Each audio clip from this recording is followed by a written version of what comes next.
It's very important if you want to start social ventures. If you have been here today and yesterday, you would know that a lot of people talked about ideas, and you have heard that there's money for it. Not only impact investors, but the Hong Kong government also has set aside 500 million to support various social ventures. But we need to incubate them first. We need to find the people with the commitment, and we need a way to get them inspired, to get them through this journey of entrepreneurship. Now, incubation is actually the most difficult part, I would say, of this whole ecosystem. So this session will be very interactive, because you should all join in when we discuss what are the different possibilities and methodologies of incubation. What we will do is the following. First, we will listen to two inspiring talks. The first one by Mr. Cliff Fry, who is the CEO of Unlimited in the UK. Now, for those of you who have not heard of Unlimited, just imagine, they have incubated 11,000 people in the last 10 years. And these people have started new ventures, and Unlimited provided the cash, provided the coaching, and provided the networking for these people. And so Cliff will talk about what is Unlimited and what does it do. So please pay attention to drop notes, because then afterwards we'll have discussion. Then we will have Kelvin Cheung. Kelvin is actually from Hong Kong, but he has been living in the UK, in London, for the last 7 years. And he has founded a social enterprise called Food Cycle, and he was given a chance to do so because of Unlimited. So he is going to respond to Cliff's speech and to tell his own story. Okay? And then we'll turn to the floor and we'll have a discussion or even a debate. Now, for those latecomers, can you all sit down? There are seats here. There are seats right in front. So please join. And you have been sitting enough today, and you've been hearing a lot, and now is the time to talk. Okay, so without further ado, Cliff, thank you very much for coming to Hong Kong with this. So let's give him a big hand. Thanks very much, Ada, and thanks all of you for joining in on this. What I'm going to do is take a little run through what's been achieved in the UK by way of getting social entrepreneurs started and getting the first few steps into their journey. And I'm going to go through some of the different methods that we use, and then draw out some of the conclusions, some of the key messages that maybe would echo in Hong Kong as well. And just as a startup, what is Unlimited? Unlimited is an organisation whose mission is to reach out and unleash the energies of people who can transform the world in which they live. They're the people we call social entrepreneurs. This is not limited to social enterprises, not limited to charity. It's any means by which people can achieve social aims through entrepreneurial methods. And what we do is back about 1,500 people a year now to start their own ventures, social or environmental. And we do that with a mixture of seed funds, development support and networking. And we now support, actually this figure is a little out of date on the screen here, we'll get to about 100 people getting to national level scale. We do this work direct, and we also support other agencies in the UK and internationally to do what we do, to try and create a learning network of social entrepreneur support around the world. Basic approach. This is really simple stuff. First of all, scout for the talent. Go out and find the most social, most entrepreneurial people. Secondly, to filter. Firstly, for just basic eligibility, but then we employ entrepreneurs, people who have done it themselves, to spot the people who have that real entrepreneurial energy and resourcefulness and resilience, who can spot it at gut level because they've done it themselves. This is quite similar to the way in which a football club would scout for the new talent. They use people who have been professional footballers themselves. They go out and watch young people and spot that raw talent and then develop the talent over time. And that's what we're doing, the equivalent in social entrepreneurship. We then try to engage in a trusting relationship with the social entrepreneur. The thing that we need to do is build enough trust to understand where their strengths and weaknesses are, what are they worried about, what they're confident in.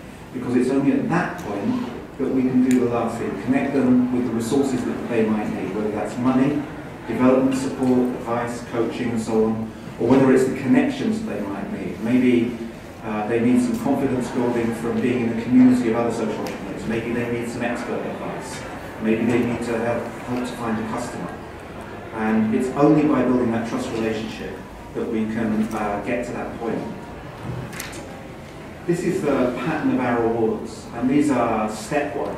So try it is a taster experience. We use that for very young people, for teenagers, actually down to age 11.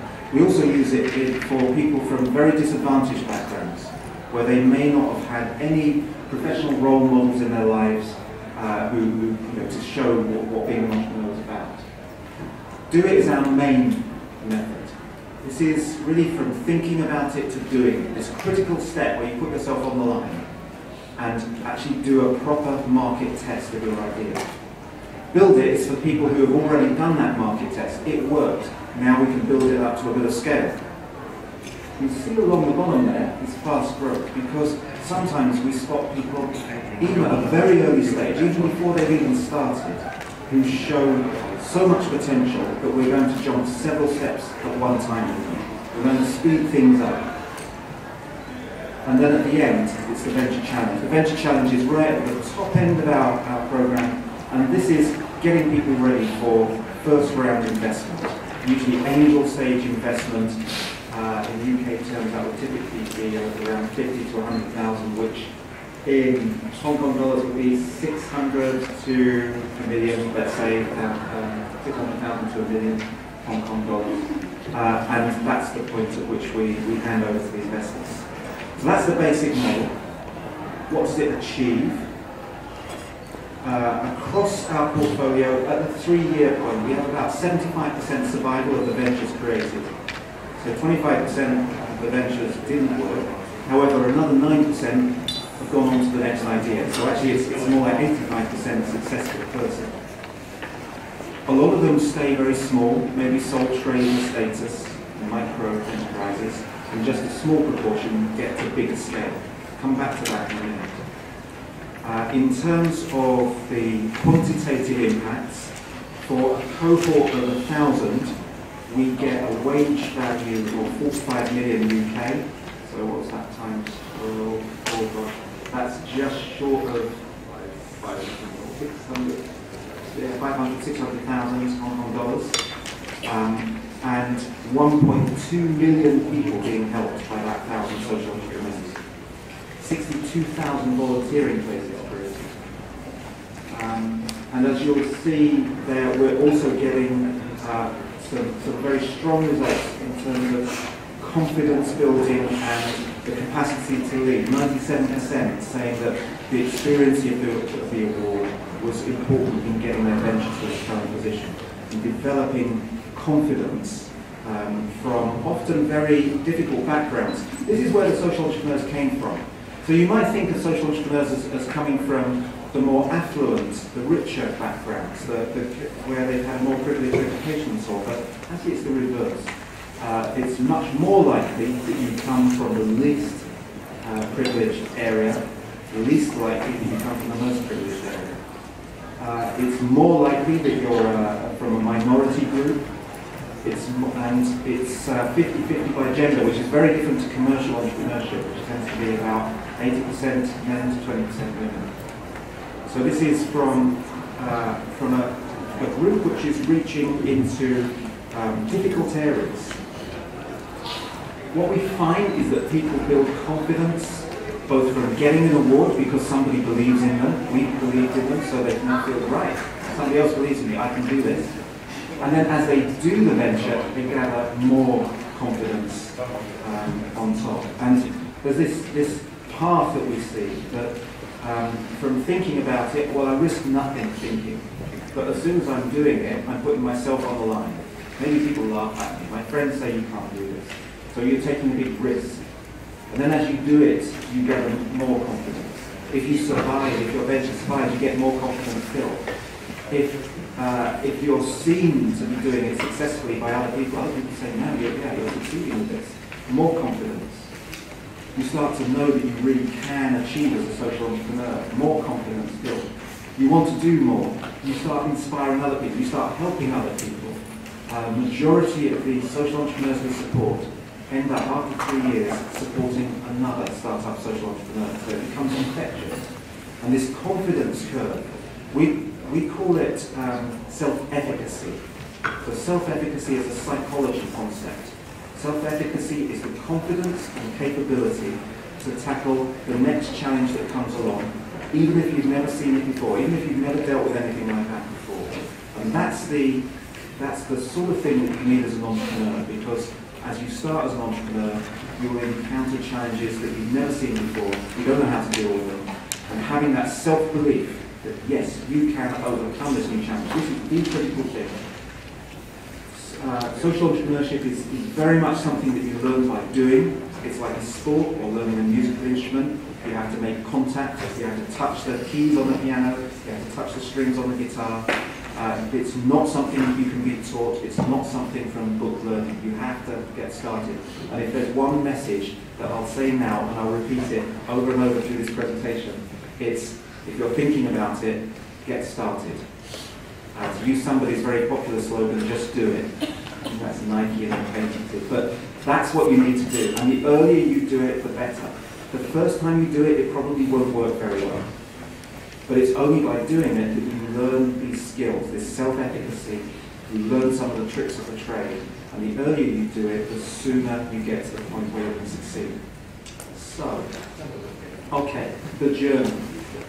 It's a little bit off the screen. So let me just take you through these stages. In the UK, 8% of the adult population want to start a social venture. 8%.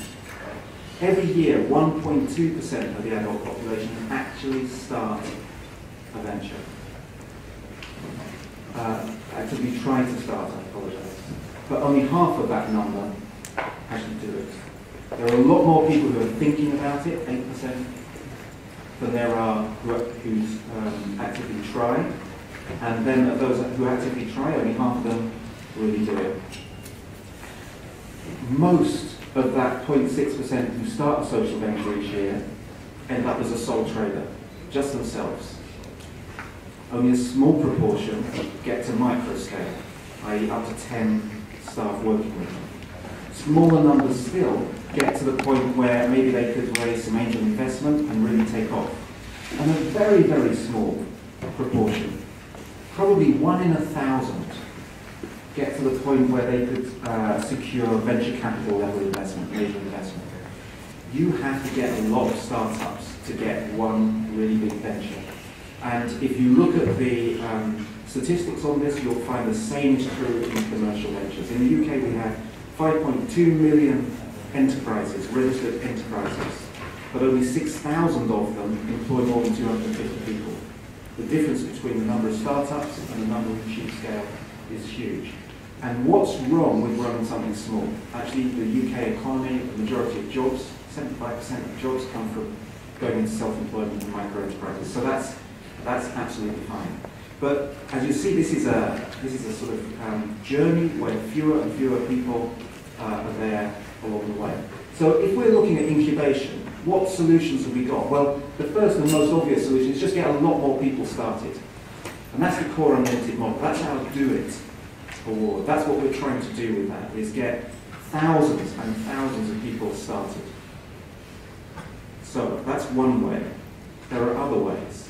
How about if we find a really strong talent who can jump several steps in one go and jump straight in to being investable? And that's something that we're trying with our fast growth scheme. How about another method? How about clustering people together, maybe in the theme of social entrepreneurship, an incubation solution? Cluster social entrepreneurs, intense cohort-based work, connect them up to their market, bring the customers in and the investors in right from the start. And that's an incubation method. And we're trying that at the moment with digital technology-based social entrepreneurs in partnership with Telefonica, one of the world's biggest telephone companies. And on Tuesday next week, we're starting an energy company in that sector. What about an investment readiness solution? There is a pinch point in social entrepreneurship, in the critical growth phases. And what we find is that most of the people are early stage, and most of the investment money is late stage, and in the middle is what is commonly known as the pinch point or the valley of death. People just can't get through it.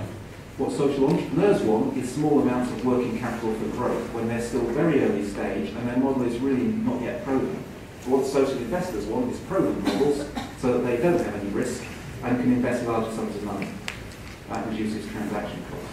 So you've got most of the people one side, most of the money the other side, the solution, an investment readiness program, and that's what we do with Big Venture Challenge. So these are the models that we're looking at, and I just want to take you through how each of those models works. And this is the most important one, the core unlimited model. Without this, nothing else happens. So key ingredients of this is our do it model, from thinking about being a social entrepreneur to actively doing social entrepreneur. So this is entry level. This is a very accessible program. It's very high volume, light touch. We do it by scouting for the talent, one-to-one meetings. We do not take much note of anybody's business plan because at this stage their business plan is a piece of fiction. They haven't tried it yet. So we're looking at the person, the personal qualities, and only do that one-to-one. And it's all about spotting the raw talent. Small amounts of money, 1 year program, light touch support, very much based on confidence building and making connections with people.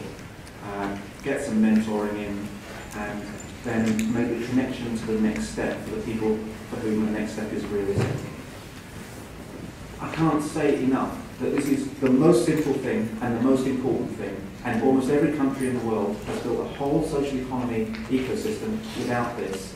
The consequences that their investors cannot invest their money because they have no pipeline. Why do they have no pipeline? Because they haven't done the single most basic thing, which is to help people get over that biggest practical and psychological step from thinking about it to doing it. It's blindingly simple, hugely important, the most significant thing that's happened in the UK social economy. So that's number one. So fast growth. Some people, maybe because they've had previous track records, maybe just because they are born successful entrepreneurs, some people are just natural in this, can jump a number of steps. And so these are ambitious, determined people, often with some track record, very strong sense of fast pace. And again, we just do scouting, filtering, one-to-one. Here though, we do a pitch to panel because we have to, if we're going to jump several steps, we need to know that the business proposition has some sense to it. There is a market for this, and that it's got a chance of succeeding. It's rather more money, it's enough money to just live on for a year, and much more intensive support, specialists on startup, support which is prepared to say to the entrepreneur, you've got to change your business model. Nice idea, but where you thought the money's going to come from isn't. It's going to come from over here instead, so switch your business model around. Expert pro bono mentoring and strong links to market. So that's the second of the model. What about the incubator model? So the incubation model that we do is very much about specific markets. So what we've done as the pilot is work with a mobile phone company that wants social mobile apps in its premium listing. Now this mobile company has 320 million customers. So if I'm a social entrepreneur developing a mobile app, if somebody is prepared to put my app in front of 320 million customers, I am very happy. I'm a very, very happy entrepreneur. So this is seed funding, and it's significant. It's structured as a convertible loan. It's very team-based. Often encourage people, if they're not already in a team, to team up.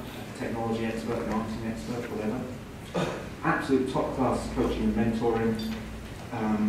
Access to support on how you measure the impact of your work, because this is about social. So what is the social impact? How can we trust that it's social? fast-track access to influential decision makers, this market opportunity, and access to follow-on investors. So this is a pilot. It's already demonstrating some major results, and I just want to just pick out one candidate just to show the level of ambition that people are showing. DNA Digest is the escrow account for genetic mutation. It is a confidential account for genetic mutation. So researchers have discovered that this type of cancer has this genetic mutation, but they're holding on to that information because they haven't yet developed an application, a treatment for it, and that's when they'll get a patent. A doctor has a patient with a currently apparently untreatable cancer, genetic mutation. There's no known treatment. How do they find the researcher who's got this new discovery that it's this type of mutation, this type of cancer? Well, the answer is put it into this secure account, an escrow account, a matching service. So as the doctor, I get matched up with the researcher. The researcher now has a candidate to get into their clinical trial, which they need to develop their application. And as the doctor, my patient has got at least a possible solution. This should speed up genetic medicine by about 5 years. And as the mutations are put into the escrow account, it becomes the dictionary, the world's first dictionary of genetic medicine. This is how ambitious people are being in this scheme. This is not a scheme for people doing local service-based work. These are absolute breakthrough candidates, and it shows some of the potential that is now coming in to the social entrepreneurship sector. What about, I've just gone to the end, and that was a big mistake, because now I have to get back to where I was. Excuse me 1 second. There we go. Okay, so the last one, the investment readiness model. So the investment readiness model is about identifying the social entrepreneurs who within a year would be credible to raise angel stage investment, first high-risk investment. There's no upfront grant to it. It's we put in match funding on the basis of, okay, an angel is prepared to put in however much, we'll put in maybe half that amount. And it de-risks the investment for the angel investor. We do very targeted scouting for the talent for this. We use every connection that we've got in the country. We have about 1,000 talent scouts around the country in the UK, which, just for information, is what's that, 63 million population. So you can do a sort of ratio. That's about 9 times the population of Hong Kong. And we look at the person, we look at the proposition, business proposition, the team, performance to date, what's the market reaction to what they've been doing and planning. This is for people who've already got started, and the achievements on this are really quite astonishing. Okay, so the first cohort was of 25 social entrepreneurs. 2 of them failed; they went out of business. 13 got investment, 10 just continued. Of the invested ventures, just look at that improvement. 275% increase in their beneficiaries. For the non-invested ventures, they still grew, but not as much. Interestingly though, investment isn't everything. One of the non-invested ventures had the highest growth path, even higher than any of the invested ones. And they did that because they had an early experience of being rejected by an investor. And they said, right, forget investment, we're just going to go for customers. They focused absolutely on customers, and they've done incredibly well. In this program, the scheme has drawn in 18 angel investors from the commercial world, none of which had ever made a social investment before. And interestingly, one of the other effects of this is that of those 18 angels, 9 of them have decided in future they will specialize in social investment. So not only has this program made the entrepreneurs investment ready, it's made the commercial investors social ready. It's brought them in this direction, which is great to see.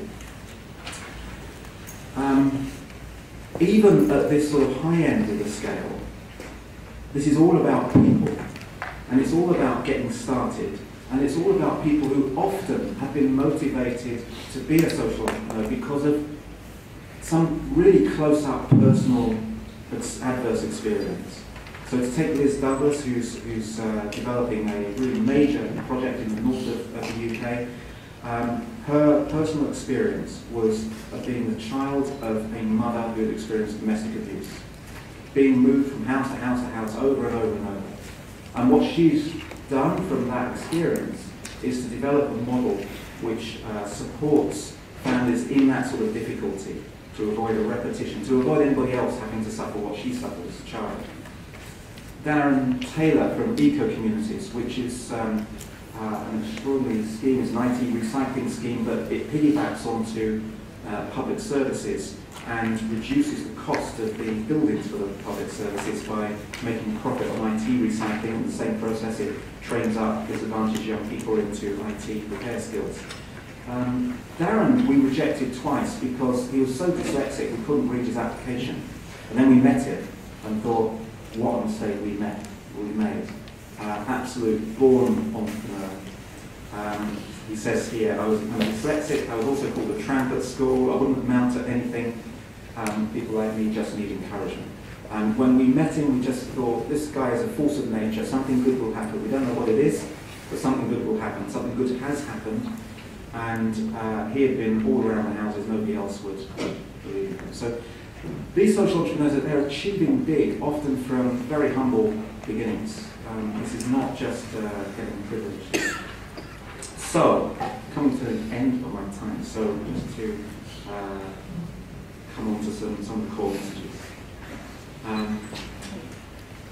Firstly, whether you're interested in just numbers of social entrepreneurs or you're interested in the small number who will achieve very big scale, you've got to start. You've really got to just get people started. And both of these deliver lots of value. The large numbers of people doing small-scale things create a lot of social capital, social cohesion, a sense of community. It creates a lot of confidence and capacity. I often think that entrepreneurial skills are way too good to just be kept back for entrepreneurs. They're so useful in every aspect of your life. They're exactly the skills that employers want if you are going to go into a job. This is fantastic in that sort of direction. The small numbers of people who create ventures which get very big, they tend to create more of a social and economic impact. And that's also good. Both of these things are good. All of it's good. You only get big if you start small. That's where people start from. So we'd say get started, engage earlier. The evidence on entrepreneurial success comes in a package of 5. It's an early experience, a significant adult who either supports you or tells you that you're useless, like Darren, that eco entrepreneur, was told at school. But so you say, I'll prove you wrong. But not a bland adult. You don't want a bland adult. You want somebody either very supportive or very challenging. An experience of being stretched, an experience of being asked to lead something where you haven't got a clue how to do it. So a stretching experience. Personal experience of adversity, which is usually the trigger to actually start. Something bad happens to somebody close to you or to you yourself. And then last and least, business skills. All the evidence says you teach the business skills after people have started their enterprise, not before. If you teach the business skills before, it puts people off because they realise how difficult it's going to be. And this is, maybe I'm just projecting from my personal experience. I was sharing earlier with somebody that I started my first venture in ignorance, and I proceeded on to insanity, because at a later point I did know how difficult it was going to be and I still did it. And for me, it was very much about the personal experience of adversity. I'll talk about that, I think it would be interesting. When you're getting people started, do focus on the people, not on the projects. Because it's the energy and drive and commitment and not giving up of the entrepreneur that will make stuff happen. Good entrepreneurs will make bad business plans better. Bad entrepreneurs will wreck the best business plan. It's very much that way around. So start with the person. Get this out of being a little specialist cult. I saw some stats earlier on saying something like 460 social enterprises in Hong Kong. You need to get to 4,600 quick. Build local support capacity, make it happen. It's entrepreneurial, folks. If you back, as we do, let's say 1,000 people, we expect a couple of hundred to fail. We expect another 700 to do small-scale things. We expect a lot of the other 100. Unless you open it out like that, you're just never going to get anywhere. There's a lovely little saying at the end there. I don't know if anybody knows where this comes from. If you want to see the rainbow, you have to put up with the rain. You have to just accept there's going to be trouble. Okay? And that's the way you get. That quote is actually from Dolly Parton, of all people, who I regard as a management guru. She's, as well as a country and western singer, she is a very successful social entrepreneur teaching literacy to poor children in the Appalachian Mountains in America. And she has some amazingly wise sayings, including that one. So that's where we've got to at the moment. And I mentioned earlier that we're supporting other organisations around the world now. And that's some of the ones that we're supporting at the moment. There are 5 in operation now. There's another dozen or so in development. And one of the ones which we are really delighted to see in development is Unlimited Hong Kong. And I should probably leave it there and hand over. Thank you. Thank you.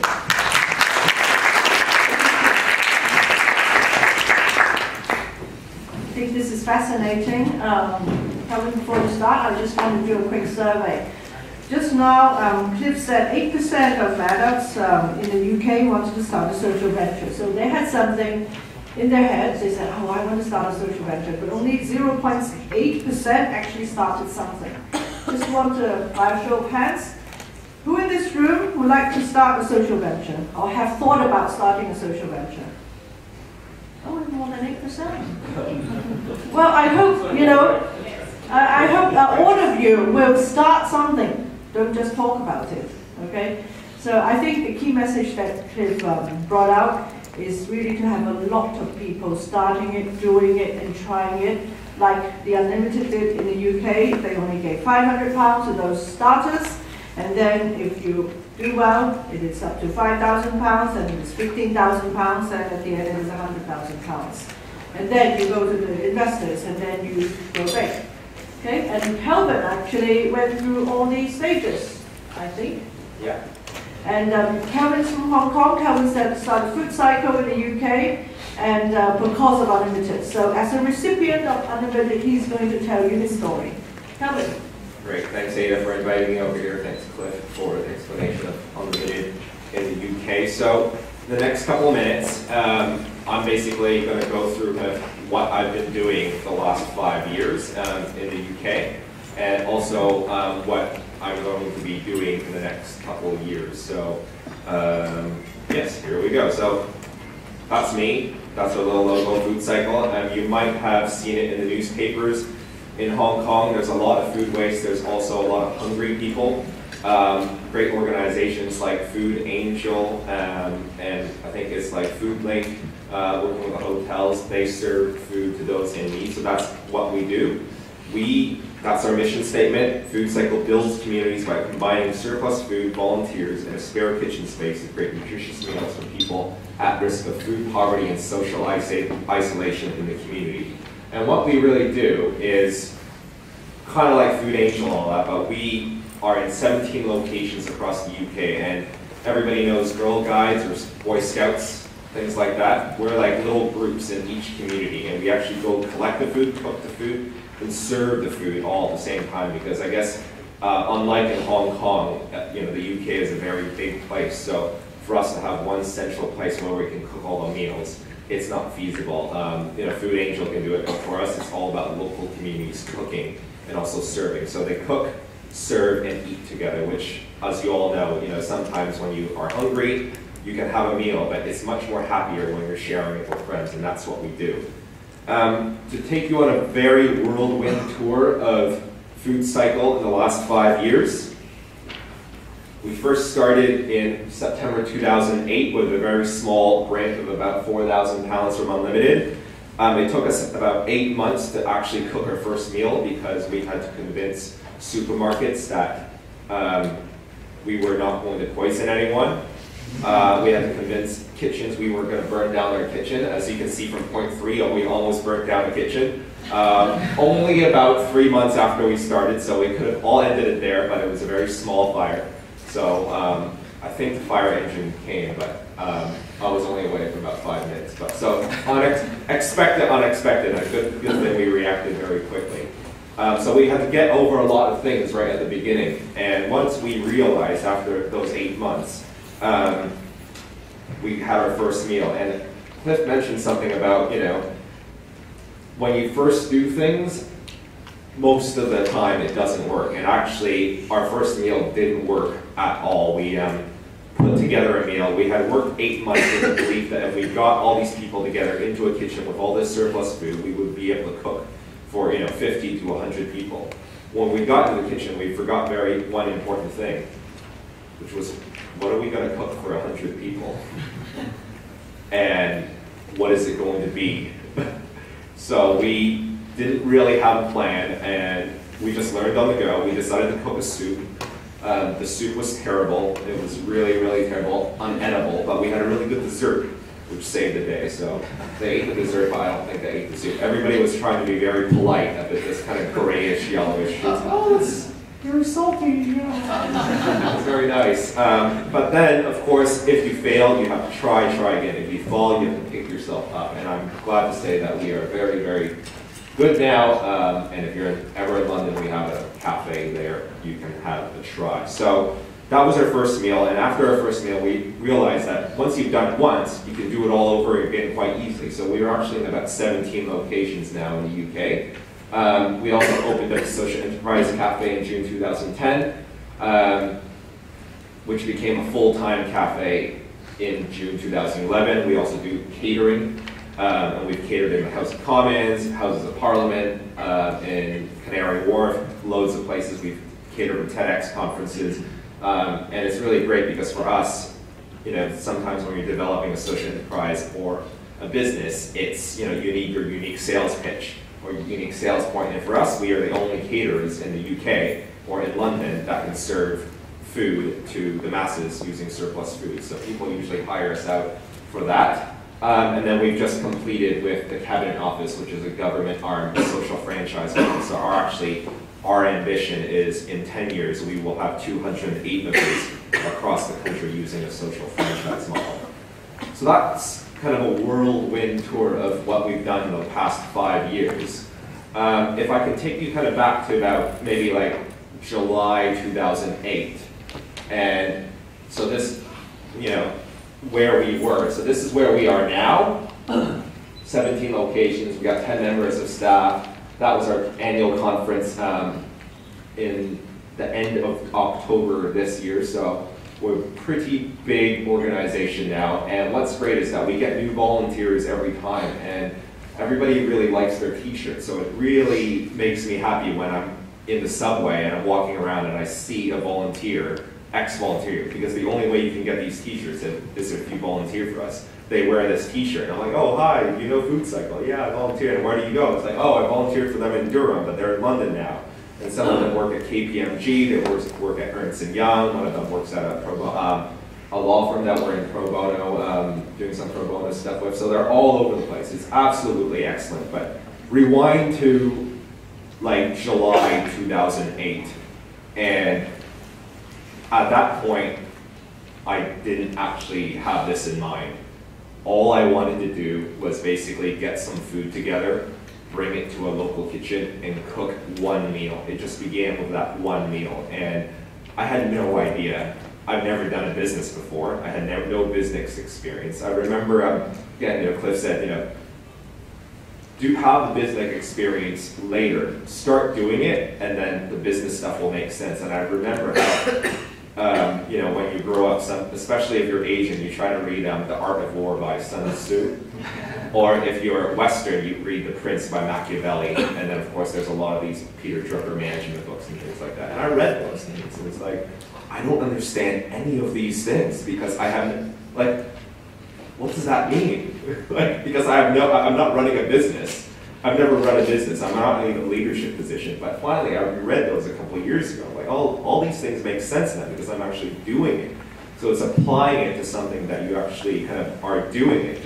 It's much more valuable. So I had no idea what I was going to do. I had this idea, and hopefully, I guess, because I'm here now, they believed in me, and they gave me a little bit of money, lots of support, and this is where we were now. And I think the most important things in the last 5 years of Food Cycle and where we are now is 3 things. That's my really old computer. It's a MacBook.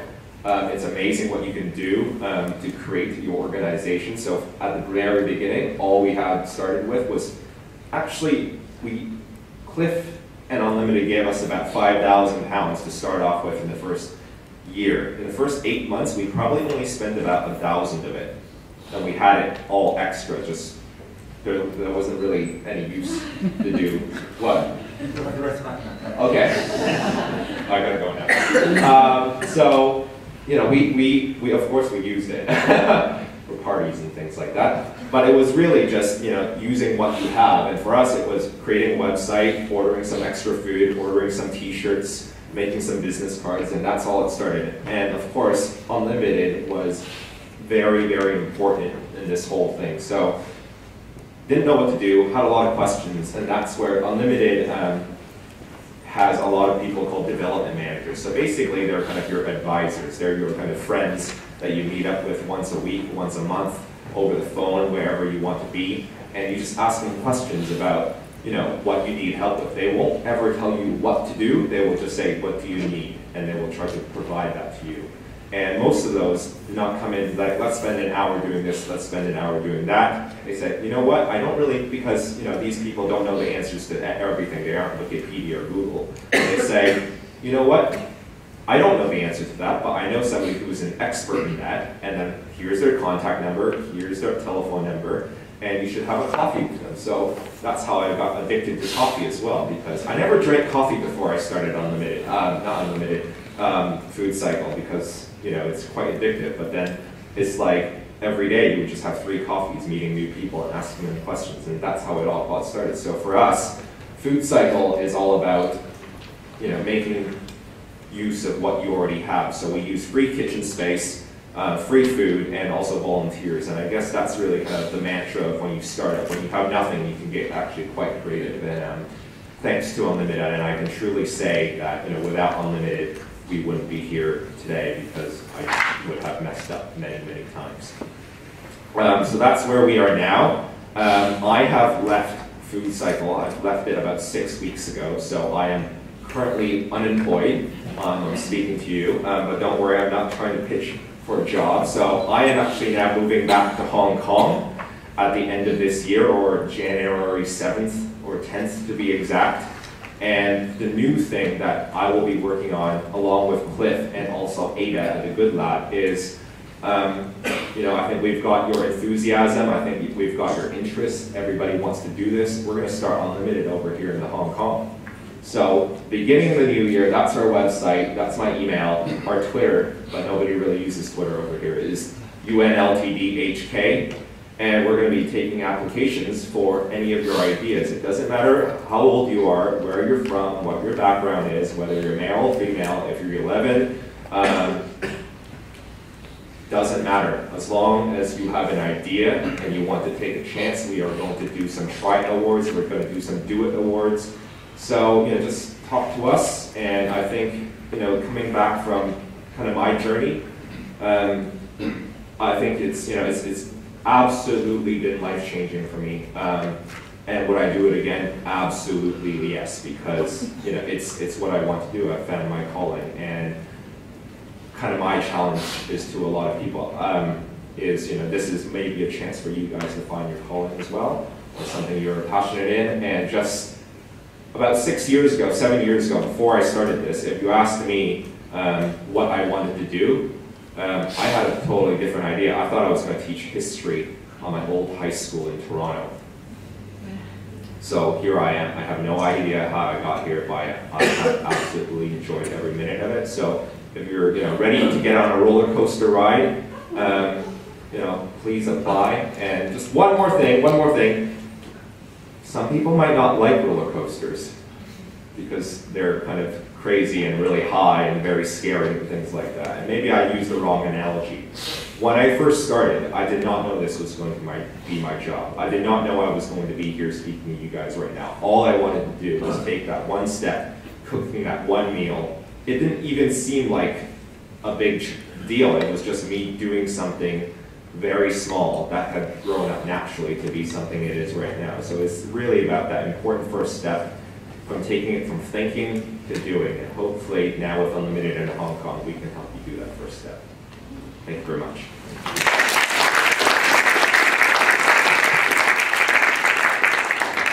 Thank you. So you have had two inspiring speakers, Cliff and Kelvin. Now it's time for you to ask a couple of questions. Then I will have to give you a task to do. You'll have to form groups, and you will have to think about whether Unlimited can be in Hong Kong, whether such a model of support to social entrepreneurs could actually happen in Hong Kong, and if yes, how should we do it? Okay? So questions first. So you know now about the Unlimited model, the UK model. It is now in quite a number of countries and cities in the world, and it is coming to Hong Kong soon. Okay, so if there's anything you're not clear about the Unlimited model, please ask. Anyone? Yes, please. Sorry that I asked a question relevant to Hong Kong.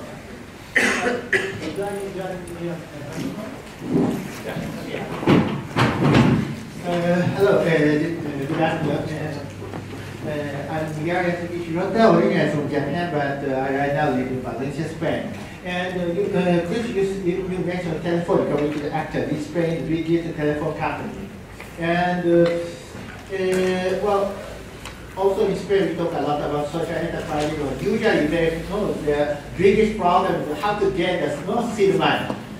Because in Spain, in a country of which suffer from the let's say hangover about the economy, with 27% of unemployment.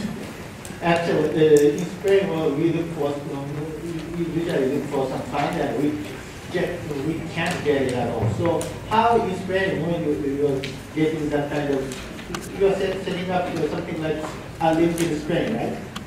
And how do you get that seed money? Let's ask Cliff to answer. Actually, we don't, from Unlimited UK, we don't set up in any other country. It's local social entrepreneurs that do that, as Kelvin's doing in Hong Kong.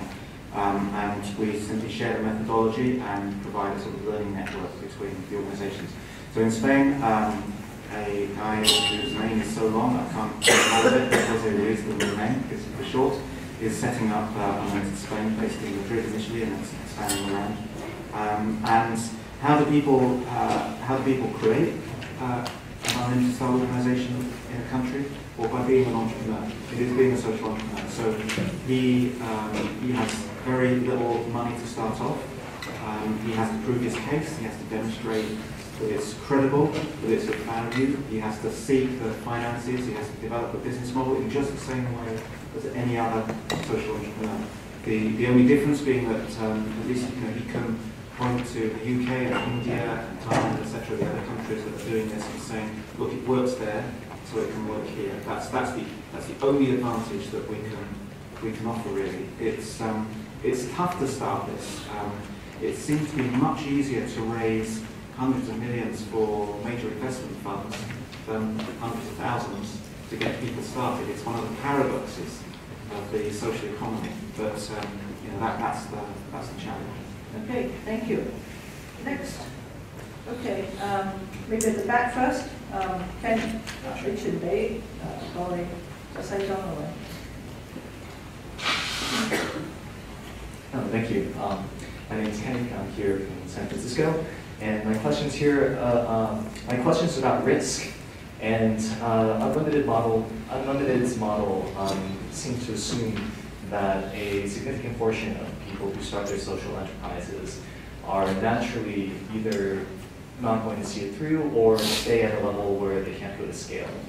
And for Hong Kong, I think the biggest deterrent for going into social enterprise is this perception of risk. And I was just wondering if you had any thoughts on ways to mitigate or reduce this either real or perceived risk for potential entrepreneurs? Yeah, I mean, I think you're talking about two different types of risk. One is the risk of failing, and the other is the risk of not scaling. So if I don't mind, I'll take those in two separate parts. I mean, if you're going to do something, if you're thinking about doing something, you can choose failure, or you can take a chance that failure hits you. You choose failure if you don't start. If you don't do it, you have chosen to be a failure. That's the reality of it. It's a bit brutal, but that is the truth of it. And that's actually the majority of people who say they want to be an entrepreneur of all kinds, business or social. The great majority think about it, never do it, and they have chosen failure. So I think there's a less risk of failure if you start, because remember that I had 8% of the population wanting, but only 0.6% start. That means that over 90% of the people who say they want to do it have failed by their own choice. They're not starting. Okay, of the 0.6% who start, the great majority of those, 0.4, 0.5%, will still be going in 3 years' time. So there's a much lower risk of failure when you choose to start. If you choose not to start, you pretty much choose to fail. So that will be my number one thing. You just got to think of it that way around. And you know, not succeeding the first time round, is that so awful? You know, if you got on the bike and you've never ridden the bike before, you'd probably fall off. Is that failure? No, you get on the bike again and you keep on falling off until suddenly you discover that you're not falling off anymore. And you know, it's the same in enterprise. You just have to keep doing it until you learn it.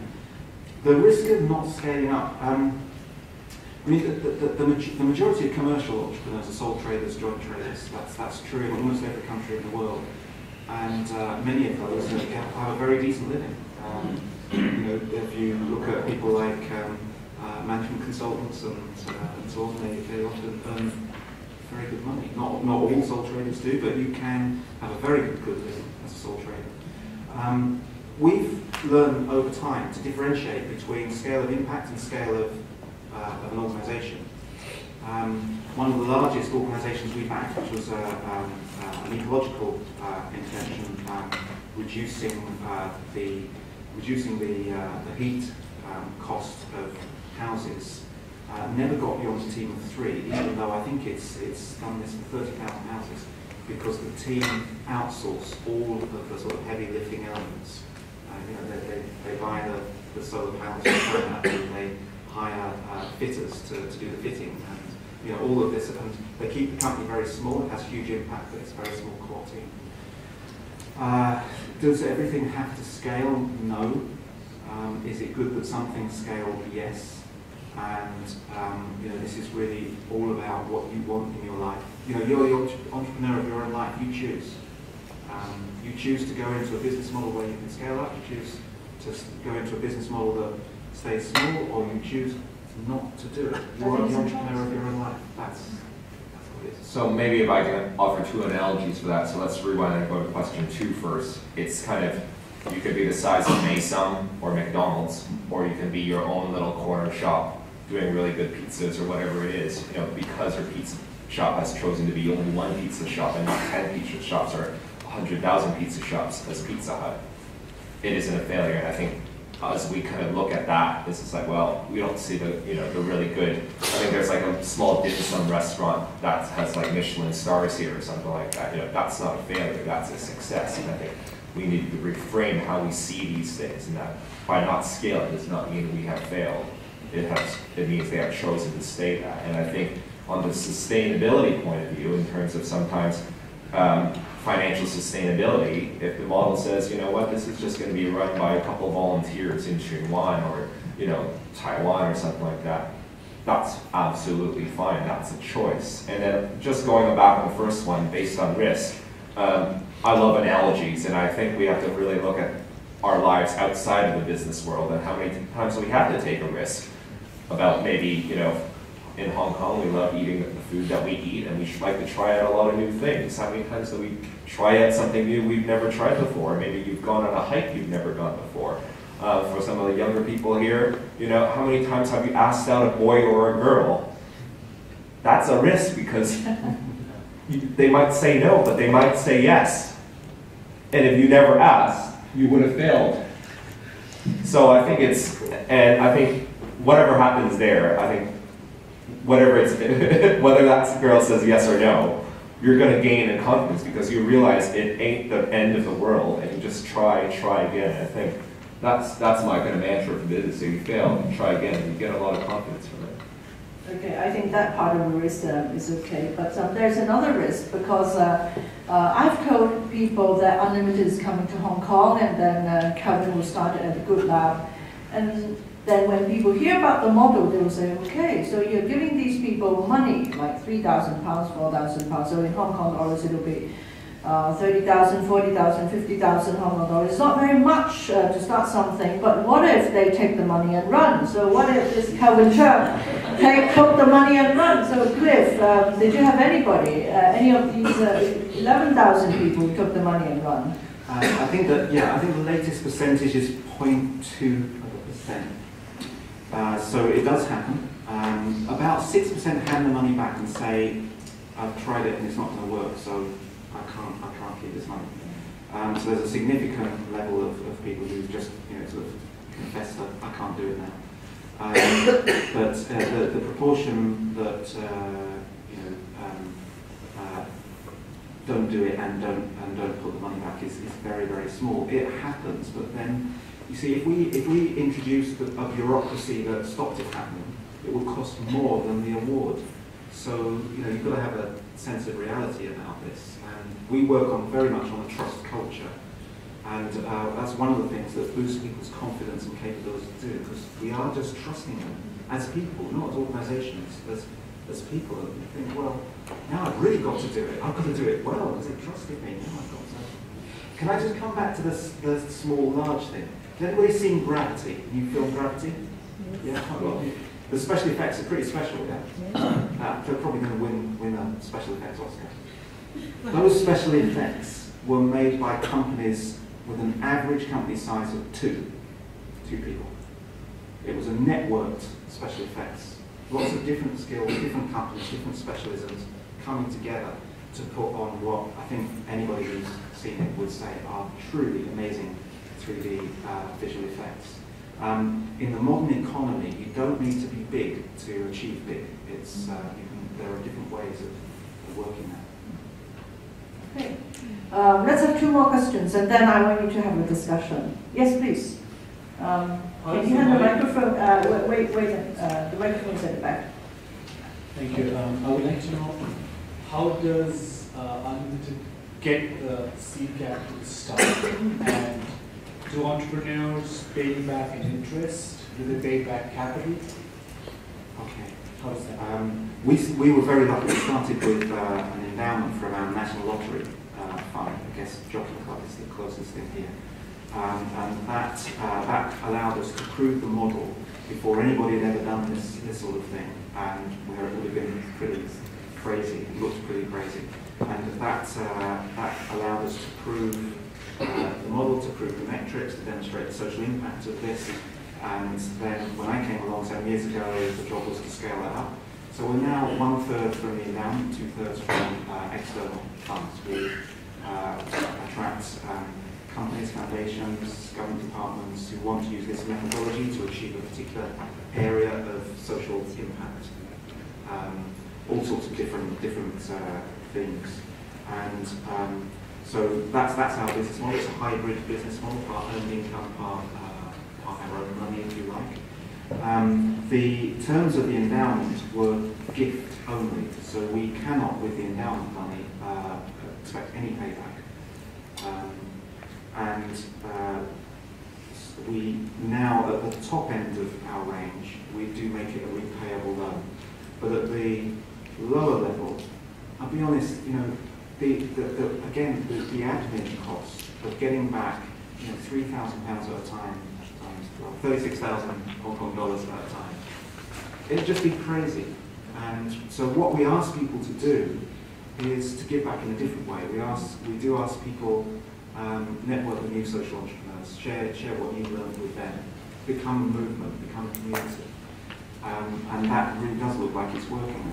63% of our award winners have supported another social entrepreneur, 20% have supported them heavyweight, raising resources, doing the sort of heavy lifting. stuff. So there's a lot of payback in that sense. That's great. I think just on that point, it's yeah. I mean, when I started, if I said I have to repay this £5,000, I'm not going to do that. I'm going to do something else. And I think because it was so simple, because it would go into personal bank account, and there was a bit of, oh, I got the money, oh, crap, I have to do this now moment. All those played to me working extra hard at doing it because somebody believed in me. And right at the beginning stage, by having it as a repayment loan, it would just be too high. And again, on the flip side, kind of looking at the kind of positive externalities of what that little bit of money actually means in fostering a really more trusting environment in the community in the UK, and how it helps the whole sector and it helps incubation, and a couple of years down the road, those people will be paying taxes and this and that and the other. So looking at all the kind of positive things that come out of that as well. Okay, let's have one final question. Yes, from the lady over to my left. Thank you. Actually, I'm a university student, so I just want to ask, well, basically I feel like the limited model is quite like a commercial model. So I want to ask, what do you think is the basic or most important difference between the social innovation, social enterprise and normal enterprise? And is that the reason why some people may choose it as a secondary career or maybe like that, instead of just start doing this as his first career? Thanks. Oh, I think that's 3 questions in one. Just first of all, on students, in the UK now, 45% of universities in England do the unlimited model internally within the university. So we're now getting towards half of all universities provide startup social entrepreneur support, which is really fantastic. This isn't teaching, this is actually doing it. Social is social versus commercial. This is a strange thing that's happened in the UK. Okay, so we have every year in the UK about 500,000 new enterprises are formed. Of those, 100,000 are social. Now that's been the case for some time, for a long time now. What's different is the other 400,000. So these are the commercial entrepreneurs. Now, get the figure right, 67% of those commercial entrepreneurs say they wish to achieve a social or environmental objective through their commercial enterprise. So what's happened is that social enterprise is starting to blur in with commercial enterprise. The majority of entrepreneurs want to achieve something commercial. Now this is, the UK is probably the most developed social economy in the world. So this is something maybe for Hong Kong in 10 years' time. Start now. Nothing is better than a blurring of boundaries. So triple bottom line, have you heard about this? So a commercial company should have a profit bottom line, can have a social mission, can also have an environmental mission. Second career, the majority of our entrepreneurs have had a job before. I would describe maybe 20 or 30% as being second career people. For the others, the job was simply a means to put food on the table until they could get their social venture launched. So, it's not really second career, it's first career. And quite a lot come from people who are unemployed, from students, from school kids. So people who haven't, this is their life, they've chosen this life. I think your average age of award winners is actually like 35 or something? For our main schemes, it's between 35 and 40, but we do a lot of specific youth work. And if you average across the whole, it's down in the 20s, but actually that's deceptive because there's a bunch that are in the teens and there's a big bunch in the 40s. But I think the important part of there is you can take it up in a small step or a baby step or a jump or a leap at any time, and sometimes you never know at age 11 or age 12 when you teach them or they do a little kind of social enterprise little project. They might not do it in the next 10 years, but who knows? That doesn't mean it's a failure. It just means maybe when they're age 30, they'll go back into it. I think that's the other part of Unlimited as well, and that's what we definitely see in in food cycle, we have a lot of people we train up with these ideas about how to save the environment, this and that and the other. And a lot of them actually start, probably more than average amount of them actually start up their own enterprises after that. And then a lot of them will then carry on doing their normal jobs at KPMG, Ernst & Young, but then they will probably come back 5 or 10 years time and start up their own projects. So it is really about, it's a bit chaotic, there's no kind of set model of doing things, but it's about kind of just seeding wherever you go and they'll spread later and on. the skill and confidence it gives you, even if the social enterprise you do is just a short-term thing, it's just a one-off. Really, I just can't. It is the single most powerful skill-building, confidence-building, capability-building thing that you can do. And we're on a mission now in the UK to get this into every school, every single school, offering school kids the opportunity to have a social entrepreneur experience. We've got a scheme called Create Your Career. That line I was saying just now about you are the entrepreneur of your own life. And just get that early experience and you develop that skill. And whether you're launching something commercial or social, or whether you're working for somebody else, that skill set will be so useful to you. So useful. Yes. Okay, now we have around 30 to 40 minutes left. Dr. KK Jia is coming. You will see on the rundown that there'll be a third speaker. KK is not going to talk about Unlimited, but he has experience in other incubation models, and because he is doing a moderation of David Borenstein's talk in another room, so he'll be coming into this room very shortly. What I really want you to do is, I want to ask you this question. Are you excited that Unlimited is coming to Hong Kong? Yes. Okay, so what does it take to make it work? Can we talk among yourselves? And then I'll bring over a microphone to you in 10 minutes' time to get your ideas, and Kelvin will have to listen very seriously. Now, we've got chairs right in front here. I know that a lot of people just came in like 20, 30 minutes ago. I really urge you to wade forward, to come forward and join the groups here in the front so that we can have a cozy chat of, how excited we are about Unlimited coming to Hong Kong and what can we all do to make it work, okay? So let's get the ball rolling. Let's have some discussions. And those who want to come forward.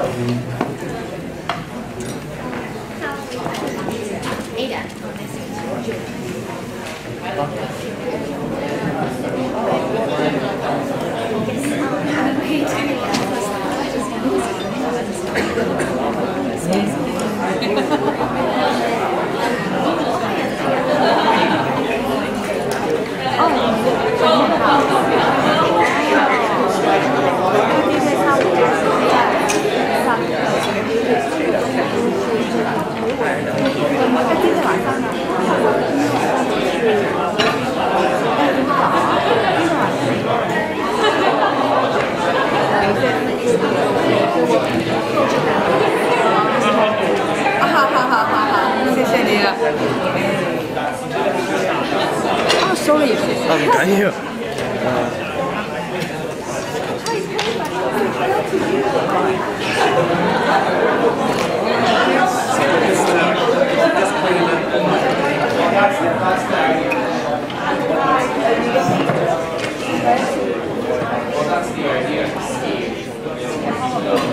我喺呢度啊，好唔好啊？講中文呢度。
講中文㗎，講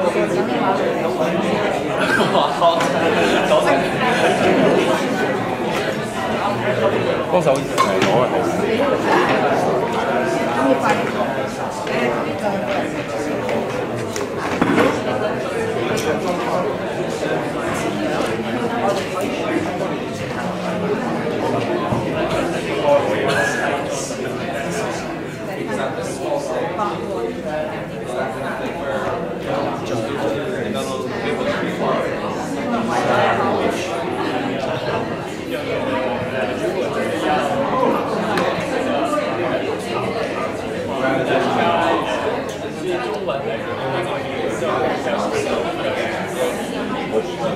等一等，即係一陣先，即係。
Maybe with for us, this is kind of wonderful. It's always about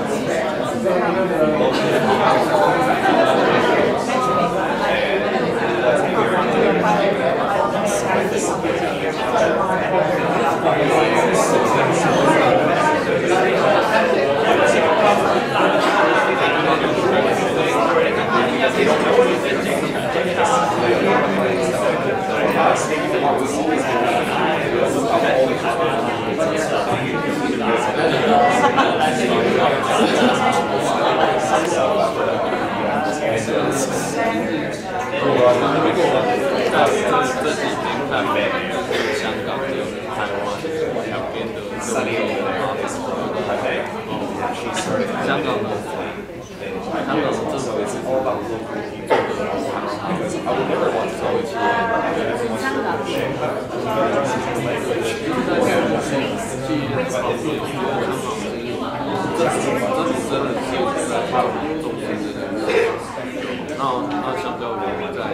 just the resources. Very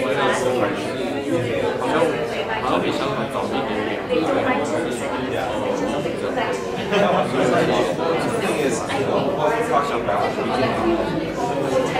start up an idea that's very low. My time is I need to raise my salary. First part is I don't want to take the regular salary.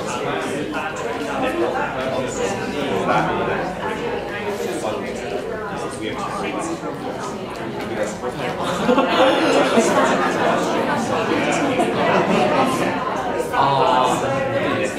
start out with a business, you ask people to spend all the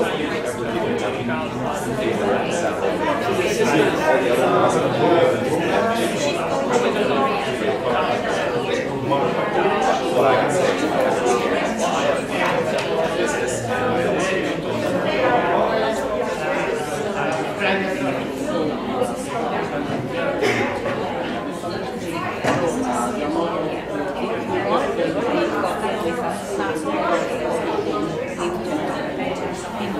No, just keep going.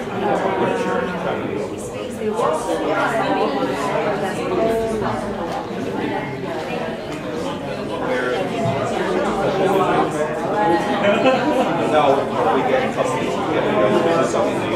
Okay, you don't have a minute. But the same market, how the charities. Okay, I see KK having actually group now. I just want to check with the various groups. What have you been talking? Okay, can we have Richard here? I know so what were the issues? What were the issues? Yeah, so we were talking about how if the statistics that were shown just now, 8% of people in the UK actually have thought about starting a social enterprise, and we were saying how we wonder whether there would be such a high percentage in Hong Kong, because we were saying how a lot of people actually may not be familiar with the idea of a social enterprise.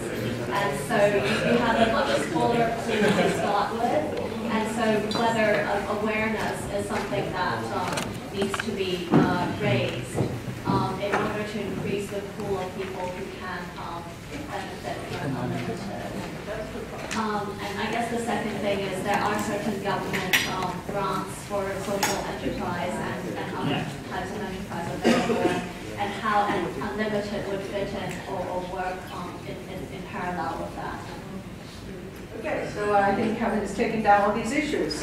I think the best way to try and to encourage people to be entrepreneurs is to have unlimited in Hong Kong, right? So that there is the opportunity. Let me go to this group first. Kenny is busy taking notes. Oh, yeah. Okay, do you want to summarize one of the issues? Okay, we talked about a lot of things. One was the issue with university competitions, with hackathons, with different idea generation models. A lot of people end up leaving those, even if they do have a very good idea that gets funding, they often let it drop because they think of it as purely an academic exercise, and they end up going off to business school afterwards. Julie, also being a social entrepreneur here in town, she was saying that 30,000 Hong Kong dollars is probably not enough to sustain most, with like high rent rates and all sorts of stuff. If anything, like her estimate was 100,000 Hong Kong dollars could take you for about 6 months. And we were also, we were actually curious, for the funding model, are all of Unlimited's grants and funding models just one shot? Or is it possible to get sequential funding if you start at one stage? Yeah. And then do it? Okay, so try it, do it, build it. Okay, so it is sequential. Great. And then we were just about to talk about wondering what stage most entrepreneurs in Hong Kong are at, based on the model that Cliff was presenting, and what do they need the most in terms of support, based on those statistics. Okay, thank you. Let's go to two more. Let's. What were the issues that you discussed? One issue? Any issue?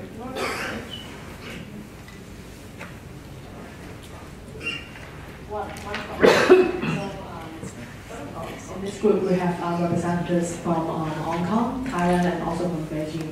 And then we are very curious about how the unlimited model can attract more pool of interest young people to take part in the try and do it stage, because most of the people are not committed to a very long period of startup period in Hong Kong. And also, yeah. Okay, so let's finally go to this group. Oh, hello. We have some opinion. First, I think the unlimited is a good idea, but there should be localization, because although Hong Kong is an international city, and many Hong Kongers read Chinese may be better or easier.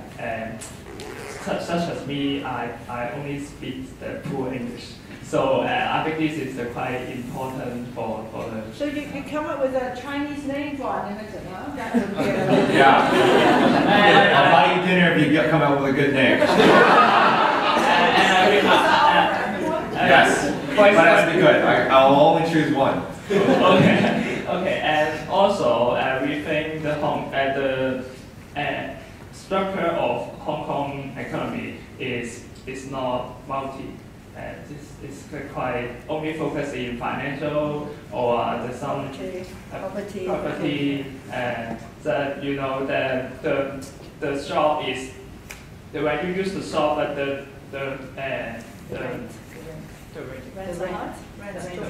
rent so high. And then also this is has the solution, but it's not easier for the social enterprise to run their products. Finally, our friend, she has a good idea. That her fans cannot go out, so she want to run SE to work at home. Yeah, Give me some. Sorry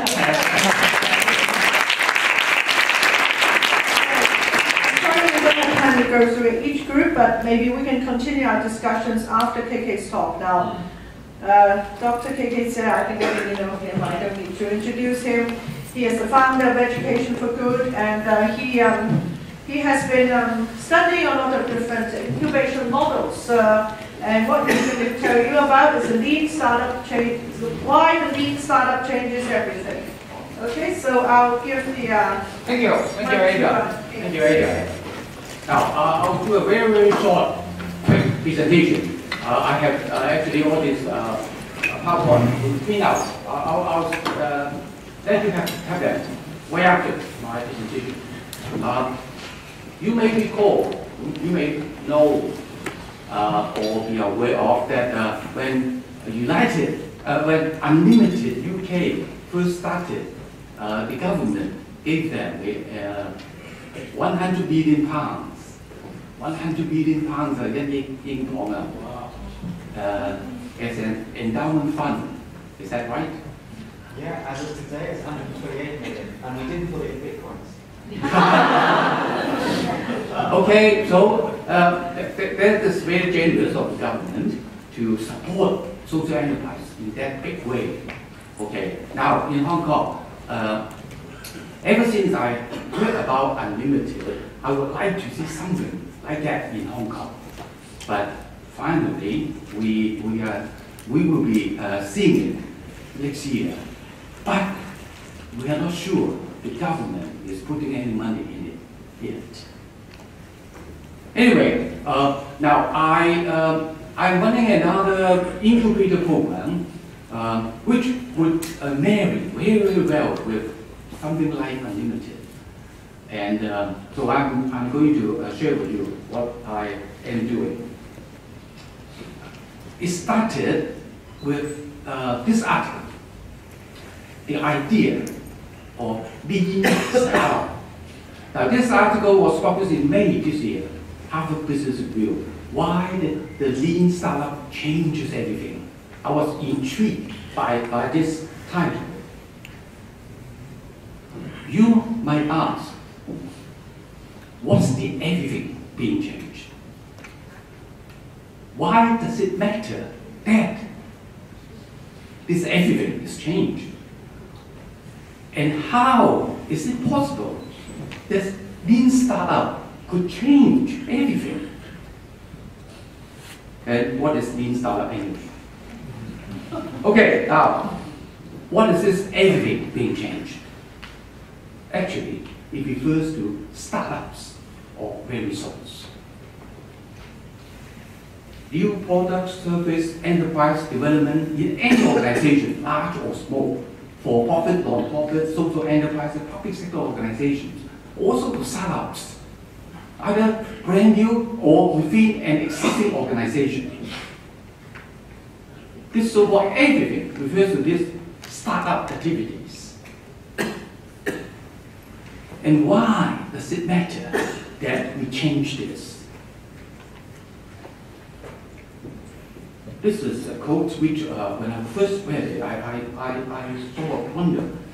The lean startup could do more to boost global economic growth than any management books written in years by a professor from Harvard Business School.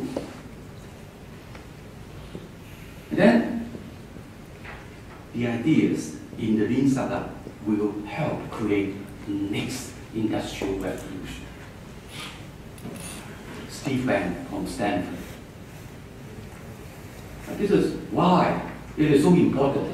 This so-called everything is changed. Startups.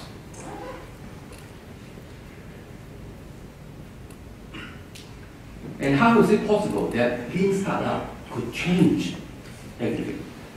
Actually, it's basically a new approach and a methodology that, and this is important, that could be taught and mastered so that ordinary people, people like you and me, could use it to have a much bigger chance of creating a successful startup. And this is the important thing.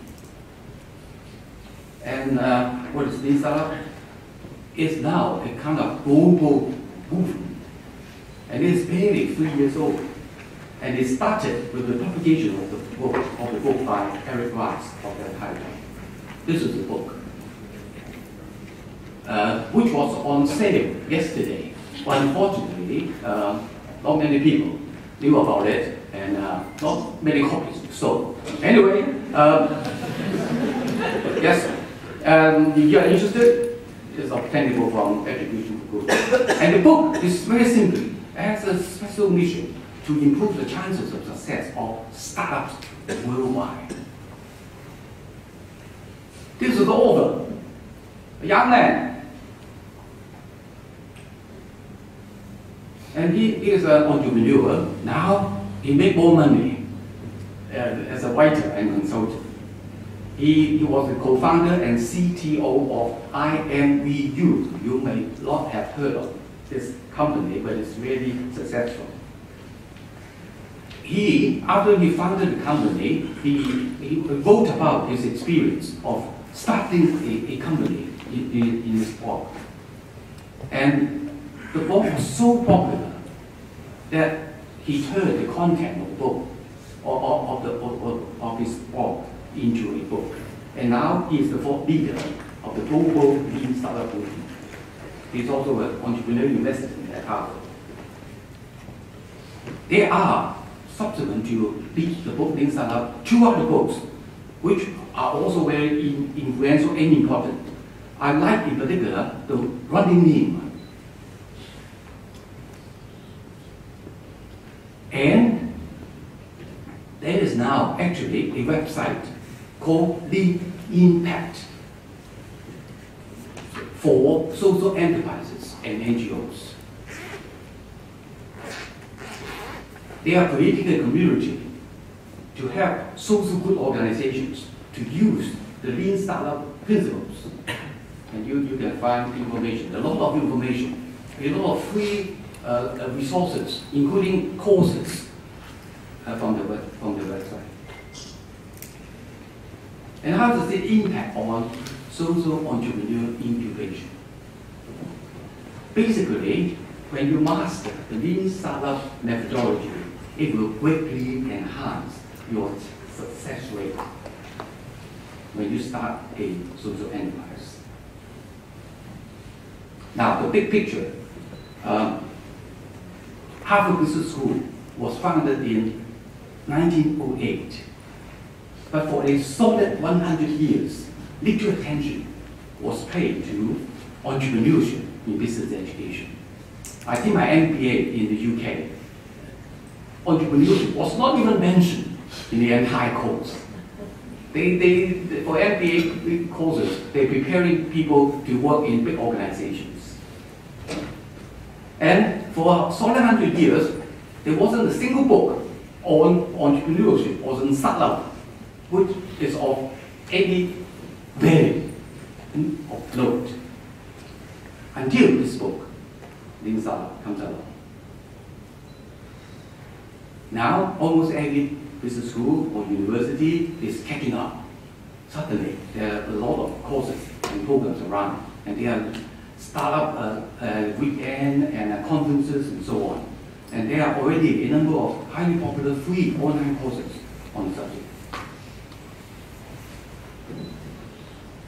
Although Lean Startup is important and should be an integral part of any social entrepreneur incubator program, but social entrepreneurship is not just about startups. And that is why we come up with a longer program, 12, 18 months program, which could be taken full or part-time in Hong Kong. Basically, this is the framework. We feel for the entire period, the participant will acquire some new knowledge and habits. They build networks and they know how to identify resources locally as well as regionally, globally. But the very important part is to clarify their own values, personal mission, personal goals, this is extremely important. They need to know why I want to do this. Whatever they do must come deeply from their own personal goals and mission. Then they need to master certain key skills, one of which is Lean Startup methodology. And then a graduation project of this program is to launch what I call social innovation Lean Startup. They have to identify an area, an issue, and have come up with something very innovative about it, and then launch startup. This is my final slide. Something personal. Actually, 5 years ago, when I became convinced that in Hong Kong we need to nurture and support more social entrepreneurs. This is different from the government's way of doing things at that time. Unfortunately, they are still doing it like that currently. They just give out money to NGOs to set up social enterprises with no entrepreneurship in it. When the NGO got the money, oh, okay, I got 3 million. Oh, who's doing it? Okay, this person, you'll be in charge of this project. There is no ownership or entrepreneurship in it. And no wonder many of them fail.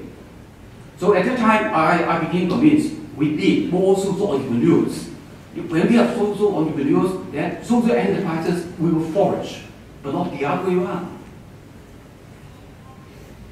At that time, I did not know how to do this, how to nurture and support social entrepreneurs. I had no idea. I did not believe in incubation then, because in Hong Kong, most incubators, and mostly in the science part, they did not seem to work.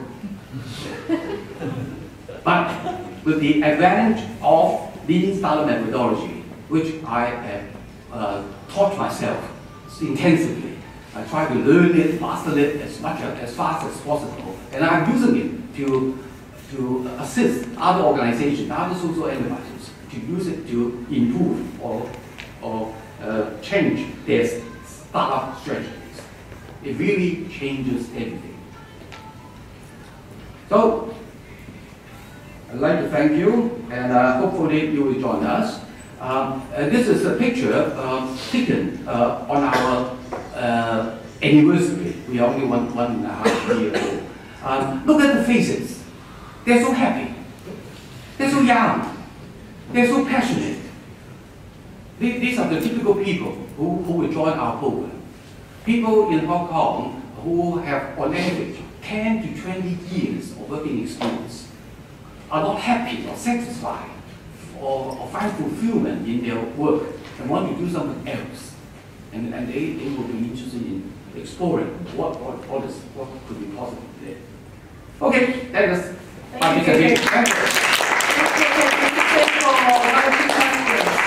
I think I have a first question for you. We were talking about Unlimited, as you know, before you arrived. How do you see synergy between what you're doing, between what Education for Good is doing, and the Unlimited model? Okay, it was a perfect match.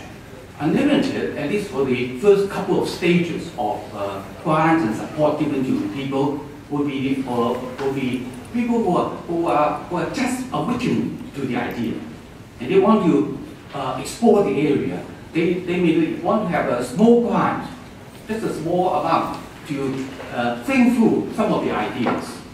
So they don't need us at that stage. It's only at the maybe roughly the Unlimited UK's counterpart, the third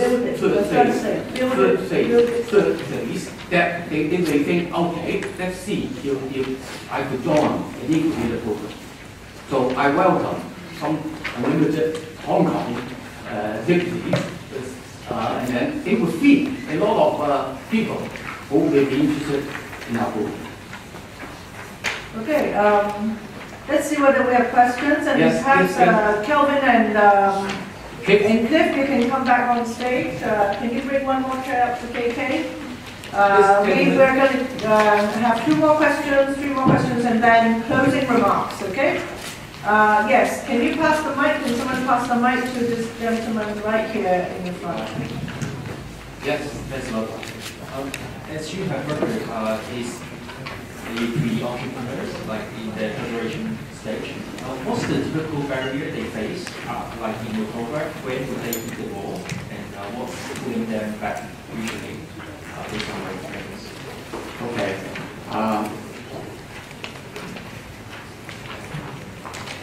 Two things in particular.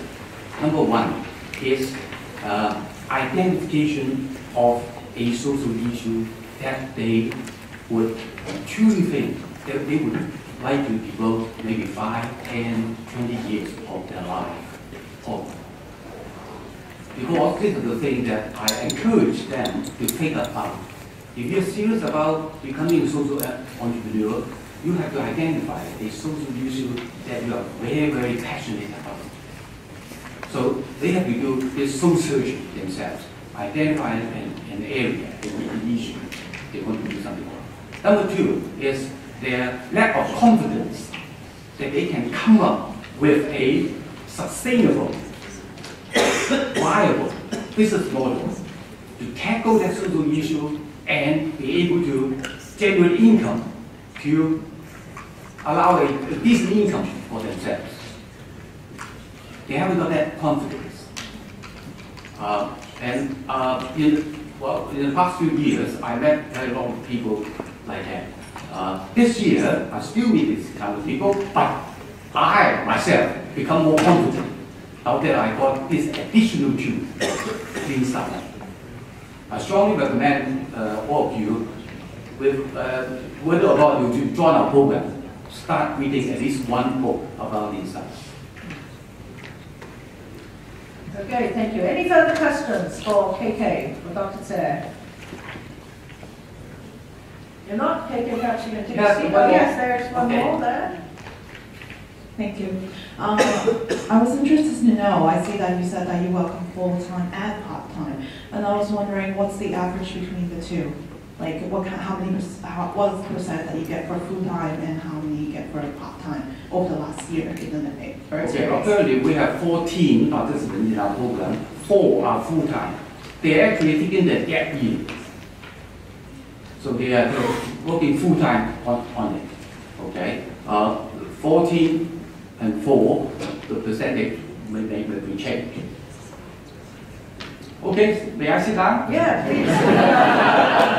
Can I respond to some of those comments? Yeah, I would just like to say that we'll just do some final closing remarks, but before I do that, Kelvin, we were in a bit of a rush when we talked about your questions on the viability of Unlimited Hong Kong. So before Kelvin you respond, perhaps do I have any further comments from the floor? Your worries, your concerns, the issues you discussed in your group. This group did not, I did not get to this group, so can you give the microphone to that lady? Yes, in the black. Thank you. Thank you. It's a very simple question. No matter unlimited or other kind of supporting, does it only apply to the young people? No. No. Definitely people who want to start their second careers or third careers. Or even fourth career. We have a 90-year-old civil servant who is designing a system of care credits for the elderly, and it's a wonderful, wonderful scheme. There is no point in your life no when it's too late. Yeah, I'm glad to hear that, because why is that? You know, we put a lot of effort to do what kind of is risk management. But people like us who have more than 10, 20 or 30 years of experience. So I think a good company should combine all different age people and then deliver the good deliverables, right? Thank you. How about at the back? What did you discuss? The group at the back, next to the window. Any issues you wanted to share? Yes, I'm Patrick from Taiwan, and we are wondering, because for my own opinion, the funding is another the issue, and even in Taiwan or in Hong Kong or in China. But I think the resources, especially the people resources behind is the most important to make United Unlimited successful. Is it correct that we are discussing? Okay, thank you. So yes, one more comment from this gentleman, and then we'll come back to the panel.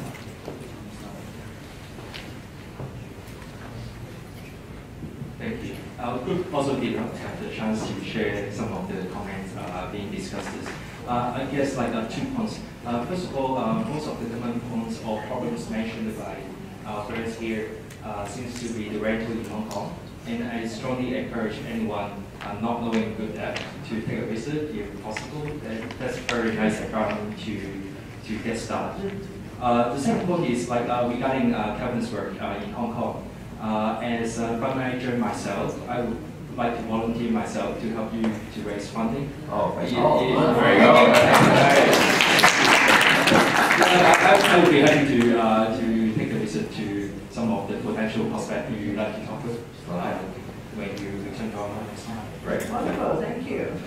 Okay, so Calvin, back to you. So KK talked about soul searching. I think let's get a couple of things clear about Unlimited here in the UK, here in Hong Kong, but also in the UK. At the try it, do it level, it's for people to explore things at a very kind of, let's take baby step level. There's a thing called scale it and then also build it, which is kind of bigger.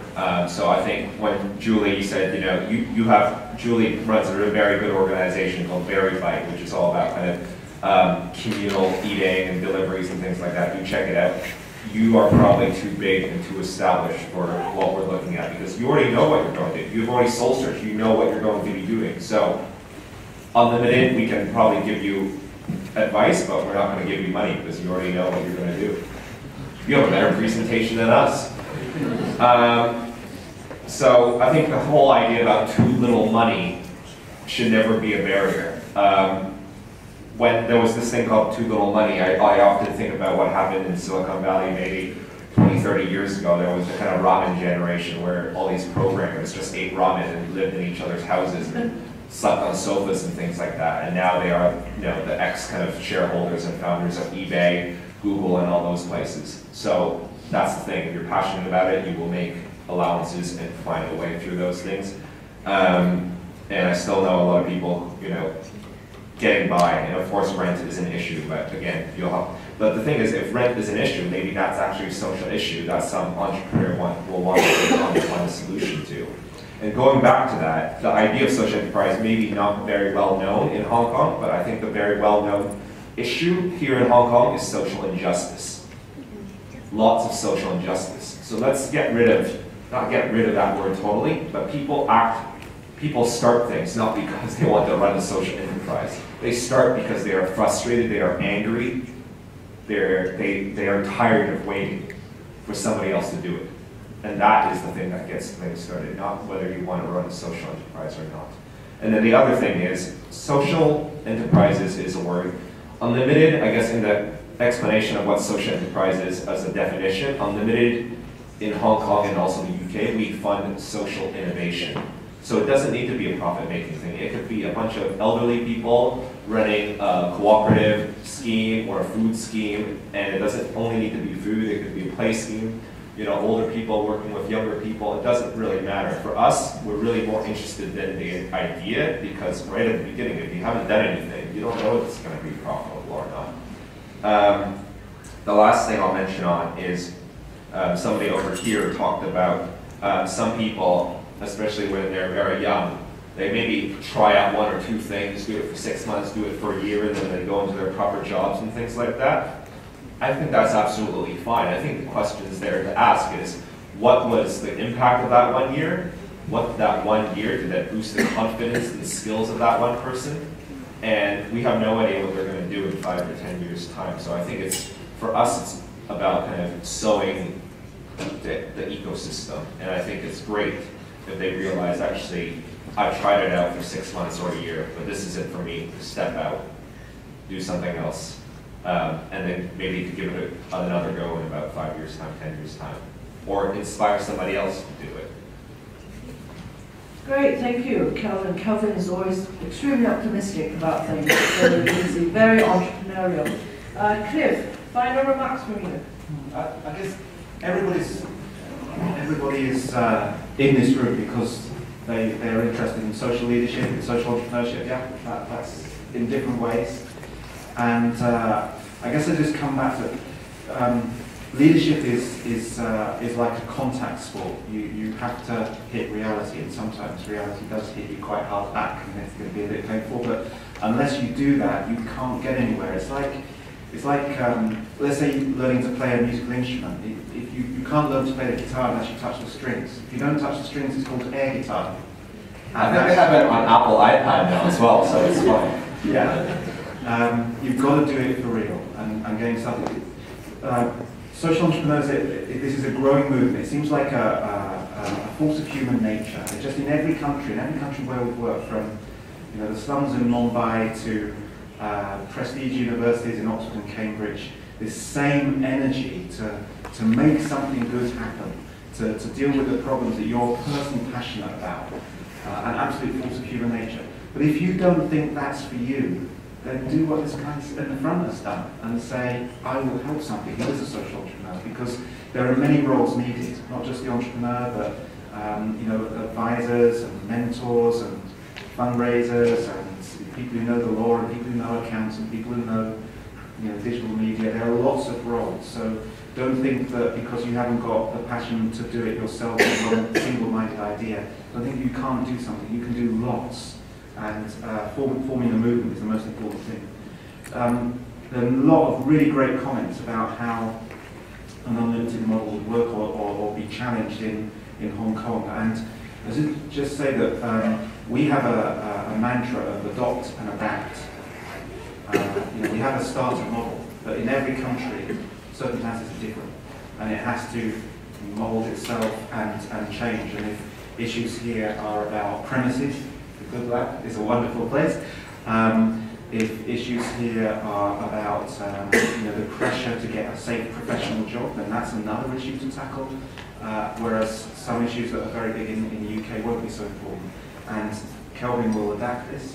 Because I don't know how it will turn out here, I hope it will turn out quite different to how it is in the UK, because that's when we start learning back, as we start seeing the innovations that Kelvin takes. And whatever that direction is, I am absolutely confident that Kelvin, with your help, will make something fabulous in Hong Kong and get this fabulous journey of social entrepreneurship from just a small little group into the mainstream of the population.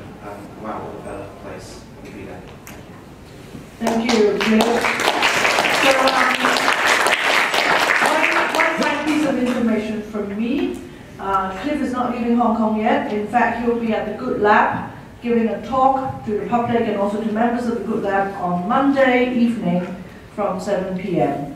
So if you know friends and friends of friends who would like to talk to Cliff while he's in Hong Kong, please do go to the Good Lab on Monday. So go to the Good Lab website to register online, okay? Or you can just tell me now, or you can tell Janice. Janice, there are some Good Lab leaflets out there. Can you bring them in, and so that people here who are not familiar with the Good Lab can know where it is and can contact us. Even to make a last word, please. I'd like to share with you that I am extremely proud of Kelvin.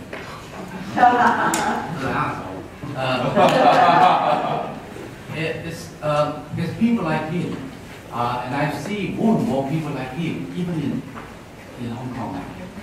And these are people who will create a future for us. We really want to support them and let them inspire even more people. I also like to thank Cliff, because he from the UK, Unlimited UK, and under Cliff's leadership, really supportive of other organizations in any part of the world. If you are from Macau or Taiwan or wherever you want to start your own, and we will talk to him. He will support you. unconditionally. Thank you. Yeah, this is about open source, it's not really advertising where people get a lot of money, from the name, right? And this is the beauty of it. So don't wait and be observers in Chinese. 唔好淨係坐喺旁邊剝花生. Join the movement and dive in. Okay, thank you very much for joining the session, and I hope to see some of you on Monday as well. Thank you. Thank you.